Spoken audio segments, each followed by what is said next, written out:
Now, in the remaining minutes of this session, I'm going to call on Thomas Harder, who is going to introduce a Danish analogue, we can say, rather than a connection to Patrick Leigh Fermor, because although Paddy did come to Denmark once soon after the war, he never expressed any interest in going to Northern Europe again, and therefore we must assume a certain indifference. But of course, the experience of occupation is something we must often be thinking about in thinking of the Cretan occupation. Thomas Harder is, of course, the biographer of one of the great Danish heroes of the Second World War, Anders Lassen, certainly a figure who, had he not been killed so young, might well have become a great writer. Who knows? So it's a great pleasure to have Thomas Harder talking about Anders Lassen on Crete. Thank you.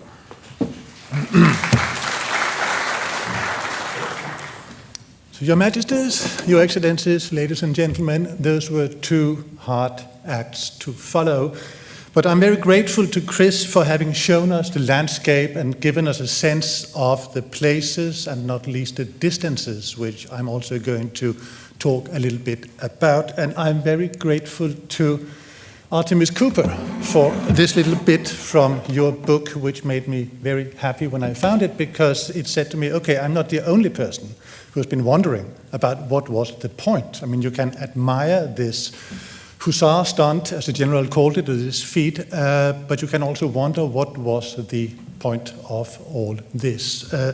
And it's a question I've asked myself many a time, also reading about and writing about Anders Lassen and many of the operations in which he participated. Operations which, from New Year 1941-42 until his death in combat in Italy in April 1945, won him the Military Cross 3 times and the Victoria Cross and the Greek War Cross. On many occasions I've asked myself, well, yes, it's very incredible what they did. It required huge courage, it required great ingenuity, it required a sense of sacrifice, it required stamina, perseverance, but what was it really for? What was the point of some of those operations? Did they have an impact beyond killing 1 or 2 Germans or kidnapping somebody, taking away a code book or sabotaging a radio station? Did it really matter? And if it mattered, did the people who did the actual work and risked their lives and sometimes lost their lives doing that work, did they know why they were doing it? I mean, why they were really doing it? And that's a question which applies very much to Anders Lassen's first visit to Crete, Operation Albumen, which took place over a period of 2-3 weeks in June, July 1943. An operation carried out by 14 members of the British Special Boat Service, commanded by Captain David Sutherland, divided into 3 patrols, 2 of them commanded by Lieutenants Lassen and Lamonby, and the third one by a 3rd officer, 14 men, all in all, 14 British soldiers, and 2 Greek SOEs operatives who acted as guides and helpers. And just as you showed us, Chris, as the thing progressed, the group grew larger and larger. Local people added themselves to the group. Local SOE people were added to show the way or to procure food and shelter and so forth. But a basic group of 14 soldiers landed on Crete in June 1943, an operation almost identical to one carried out by David Sutherland 1 year previously, Operation Anglo in 1942. Oh, by the way, these 3 men were about 22 years old when the photos were taken, Lassen, Lamonby, and Sutherland. But the purpose of Operation Albumen was to land the force here on the Tripodi beach. You showed us an image of it. There seems to have been quite a lot of traffic going in and out of Tripodi beach. And the force would then split into 3 patrols, one moving to Timbaki, up slightly to the left, one moving up to Heraklion on the far northern end, and one moving to Kastelli Pediada, sort of northeast from Tripiti.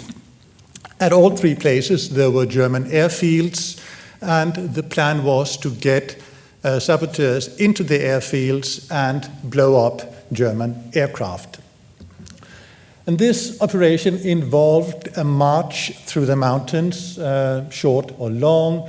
Lassen's patrol was the one supposed to attack the Kastelli Pediada airfield, and they marched for about 1 week over mountains like the ones you showed us, not exactly those mountains, but mountains, I suppose, very like those, sleeping in caves, eating food given to them by local peasants and shepherds or brought to them by SOE agents, and always in danger of discovery because local curious people would come to have a look at the Englishmen, and the more Cretans came around, the greater the risk that the Germans would discover what was going on, of course.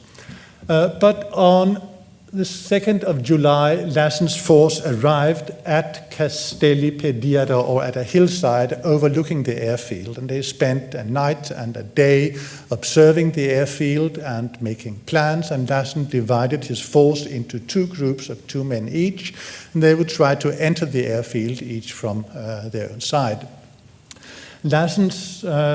Lassen and his partner got into a very violent firefight with German and Italian guards, whereas the other group, the other 2 men, managed to cut their way through the barbed wire and get into the airfield and place incendiary bombs on the wings of aircraft parked around the airfield.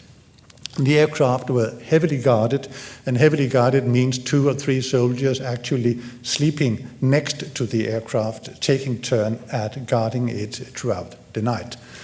But they managed to place bombs on a number of aircraft, and they all managed to get out of the airfield again and disappear into the hills and mountains and get away. The groups that went to Heraklion and Timbaki had less luck, in the sense that because of faulty reconnaissance, they didn't know that there were no aircraft at Heraklion and there were no aircraft at Timbaki. So one of the groups blew up some petrol they found in the place, and the other group just turned back to Tripiti beach and waited to be reunited with their comrades.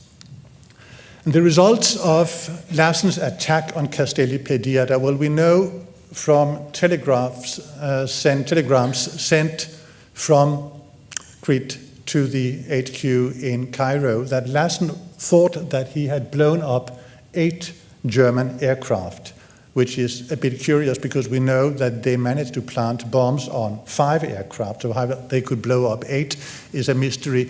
But the Germans noted in their war diary that 1 aircraft had been blown up, 1 older trainer machine, and not 4 bombers and 4 dive bombers. And the explanation is probably that, of course, Lassen and his comrades had left when the bombs went off. They were behind the hills. They couldn't see what went on. They could see fire on the sky. And later on, the local Greeks would come around and meet them, or meet their radio man who had been left somewhere else, and tell them that they were quite sure that 8 planes had been blown up, and that was the message that would go to Cairo. Actually, 1 old trainer was blown up, and that was that because the Germans had by then learned how to have teams ready to move out very quickly and remove the bombs from airplanes and have them detonated at a far safe distance from the aircraft. So if you look across the hills and the mountaintops from afar, you see the explosions, you hear the explosions,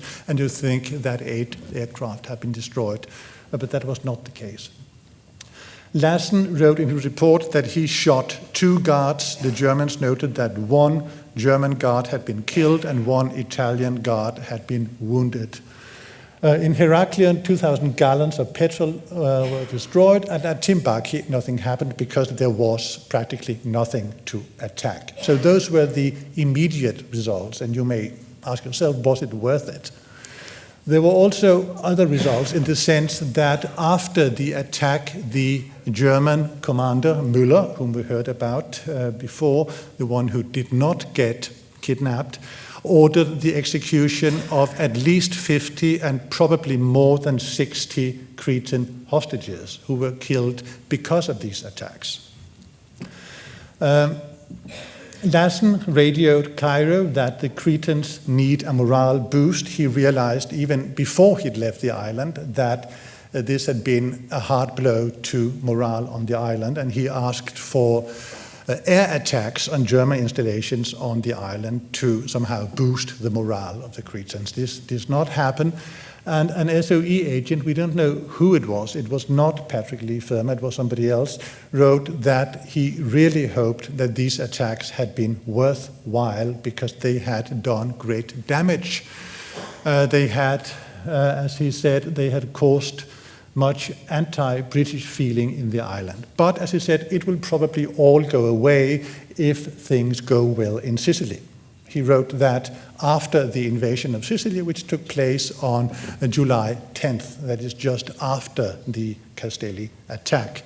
And when Lassen and Sutherland and Lamonby and the others landed on Crete, they had no idea that Sicily would be attacked. Nobody outside a very narrow circle knew that. And actually, that was the whole point of the Crete attack. It didn't really matter. It didn't really matter whether they blew up one aircraft or 8 aircraft or killed 1 guard or 2 guards or no guards or all the guards. What was important was that the Germans saw British soldiers moving around Crete and got the impression that Crete was incredibly interesting to the British.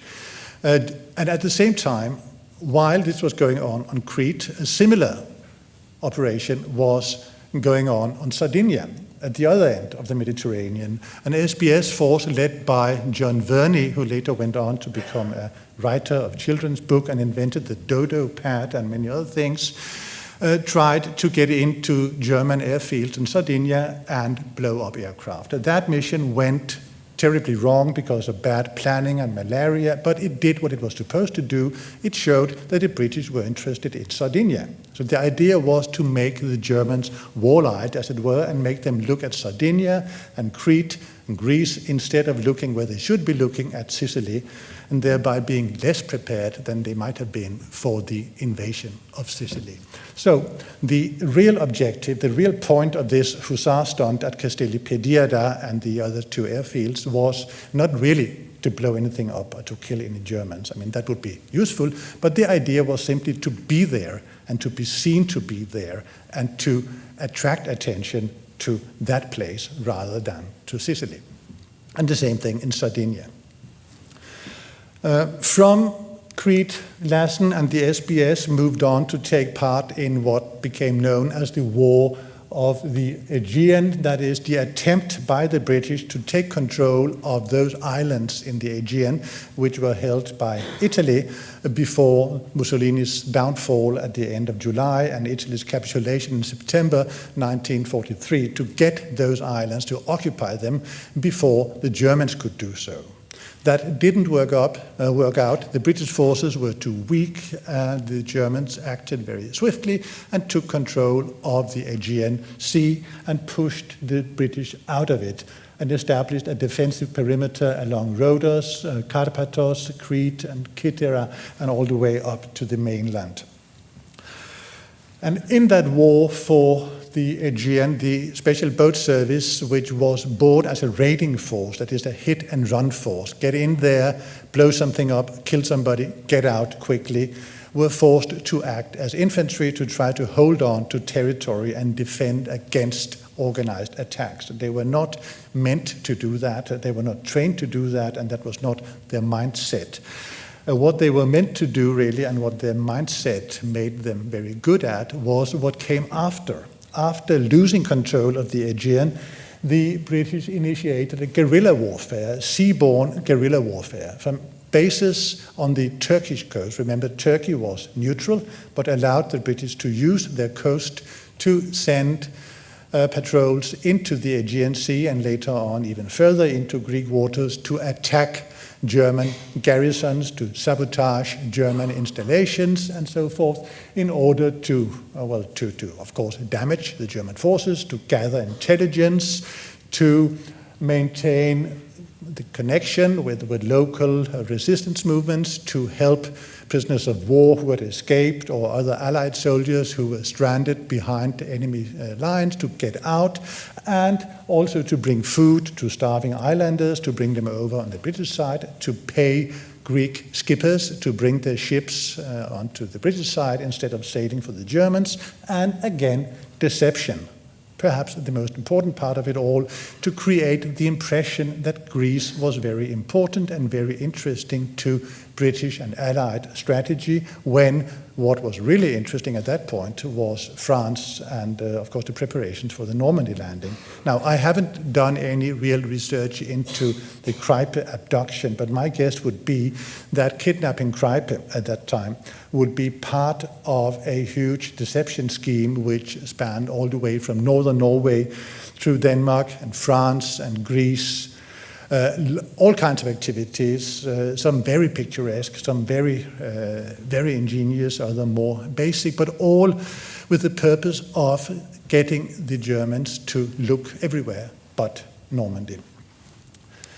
After these months and years as a raider, Anders Lassen was given a job which he was not suited for and didn't like. He was put in charge of an improvised military force called Senforce, from the last syllable of his name, which was put together late in 1944. In September 1944, the war was going so badly for Germany that Hitler ordered the evacuation of Crete and Rhodes. All military personnel was to be flown out or sailed out of those islands and brought to other fronts where they could be more useful.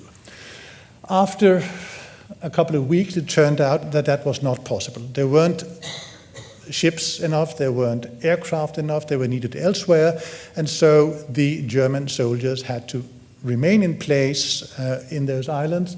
And the German commander in Crete, Major General Bentag, decided that he could not hold on to the whole island. He concentrated his approximately 12,000 soldiers in the northwestern part of the island, where he had prepared fortifications that were waiting to be occupied by the German force. And that left the rest of the very large island completely open without any kind of serious military control.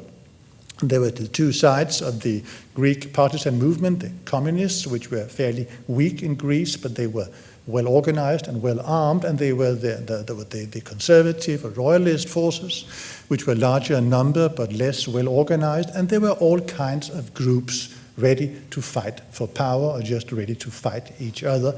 And there was the embryo of a Greek administration. The royal Greek government, backed heavily by the British, was setting up a military administration and a civilian administration which was trying to take control of Crete without much success. And there was the SOE, Patrick Leigh Fermor and his colleagues, which were now no longer there to train Greek partisans or to carry out sabotage, but were acting as a kind of administrators in the island, taking over the administration of what was called Free Crete. And Lassen's force was sent to Crete to protect them, to keep an eye on the Germans, to make sure they stayed within the perimeter, and to keep some sort of order in an island which was full of all kinds of feuds, all kinds of political conflicts, and with lots of weapons and no Germans to control them. That was not the kind of political or police work which Lassen and his comrades were used to. That was not what they were trained to do, and violence escalated throughout the winter. British soldiers were killed, and there was a great deal of bitterness and sourness surrounding the whole thing. And Lassen and his comrades were very happy when they were allowed in February 45 to leave Crete. The command there was taken over, or the command of the German British land forces was taken over by a more experienced officer who was the larger force. Lassen was moved to Italy with the SBS to fight in the Adriatic, and fought his last battle at Comacchio in northern Italy in April, the 8th, 9th April 45, where he was killed in the operation that won him a posthumous Victoria Cross. He's remembered in Comacchio. There's a monument to him. There are monuments around Denmark. There are monuments and memorial plaques at various SAS establishments in Britain, and also in Kastelli Pediada, where this picture was taken in 2006. There's a picture of him hanging in the local library, and I've been told, but it's a bit hard to get information out of Kastelli Pediada, that some local people are trying to raise money for a monument to Lassen. Maybe you can help us, Chris, get some intelligence out of Kastelli. Thank you very much.